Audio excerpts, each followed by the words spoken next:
శ్రీమాత్రే నమః. తవ స్తన్యం మన్యే ధరణిధరకన్యే హృదయతః పయః పారావారః పరివహతి సారస్వతమివ దయావత్యా దత్తం ద్రవిడశిశురాస్వాద్య తవ యత్ కవీనాం ప్రౌఢానామజనికమనీయః కవయితా. అమ్మా పర్వతనందిని, నీ చనుబాలను హృదయము నుండి ప్రవహించుచున్న వాంగ్మయముతో నిండిన పాలసముద్రము వలె నేను తలచుచున్నాను. ఎందువలన అనగా, వాత్సల్యముతో నీవు ఇచ్చిన స్తన్యము త్రాగి ద్రవిడదేశపు శిశువు గొప్ప కవులలోనే శ్రేష్ఠుడైన కవిగా మారాడు.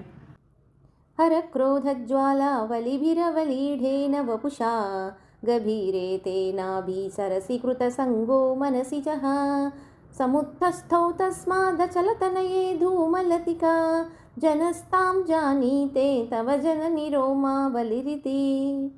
అమ్మా పర్వతరాజకుమారి, మన్మధుడు పరమశివుని కోపాగ్ని కీలలతో దహింపబడిన శరీరముతో నీ యొక్క లోతైన నాభి మడువున దూకి తనను తాను కాపాడుకొనెను. కాలుచున్న వాని శరీరము చల్లారుట చేత వెడలిన పొగ తీగ బయల్పడగా అది నీ యొక్క నూగారు ప్రాంతముగా కనబడుచున్నది కదా.